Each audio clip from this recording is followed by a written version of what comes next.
Est-ce qu'on peut analyser l'effet de l'épidémie sur la mortalité en France?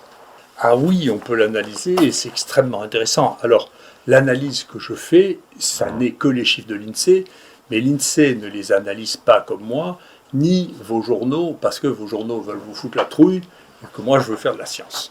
D'accord? Et donc, la seule manière d'analyser la mortalité, ça n'est pas de donner des chiffres bruts en disant il y a plus de morts, parce que de toute manière, la population augmentant, il y a toujours plus de morts. C'est comme ça, il ne peut pas en être autrement. Nous avons une population mondiale qui a doublé, et donc si à terme, il ne peut pas y avoir moins de 2 fois plus de morts. C'est idiot. C'est pas parce que les gens le répètent que c'est pas idiot, c'est idiot.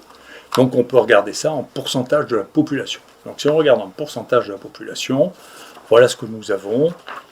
La proportion de décès, pourcentage de la population qui meurt au fur et à mesure des années. Et donc là, je vous ai marqué de 1946 à 2020, sur les chiffres qui nous sont communiqués par l'INSEE, qui seront peut-être pondérés ultérieurement.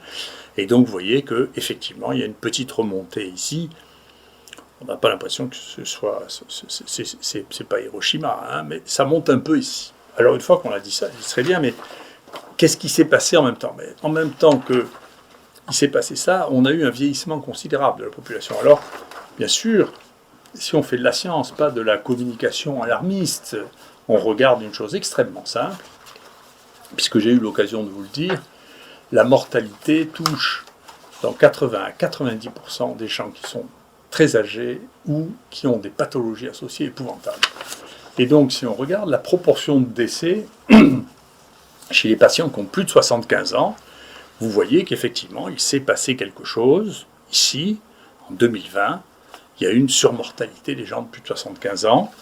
Déjà, quand vous passez aux plus de 65 ans, qui inclut les plus de 65 ans, la différence est franchement moins notable, voyez-vous.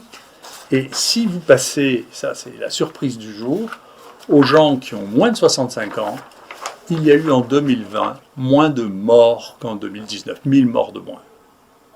Ça, c'est la réalité, c'est pas de la fiction, c'est pas l'excitation, c'est pas une fake news, c'est les spécialistes des fake news, c'est ceux qui n'aiment pas les vraies nouvelles. C'est ce que j'ai appris avec le temps et à mes dépens. Et ça, ce sont tous les chiffres que tout le monde peut s'amuser à bidouiller, que vous allez tous retrouver sur le site, qui vous permettront de regarder les choses. Tout ça, ce sont des données entièrement officielles, simplement... L'analyse n'est pas faite parce que l'analyse va à contre-courant de cette idée que nous sommes en train de vivre une apocalypse. Donc, il faut cibler les gens qui ont plus de 65 ans qui présentent un problème, et surtout ceux de plus de 75 ans. D'accord ? Il faut s'en occuper, il faut prendre les mesures. Il faudrait nous laisser, on a déjà déposé 2 projets de recherche pour traiter les gens dans les EHPAD qui ont été rejetés. Il faut pouvoir nous laisser travailler parce que c'est un vrai domaine.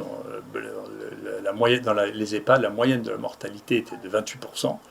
Eh bien, là, n'importe quel effort thérapeutique doit pouvoir amener à diminuer ça. Et puis ensuite, l'autre élément, en dehors de l'âge, c'était celui de l'endroit dans lequel vous vivez. Et là, vous voyez, c'est des données nationales aussi. Moi, je ne tripote rien. Vous voyez que la surmortalité dans l'Île-de-France était considérable à côté des autres zones de France. Donc, si vous étiez âgé, si vous étiez parisien, bien sûr, eh bien, vous aviez un danger beaucoup plus important que les autres. Voilà.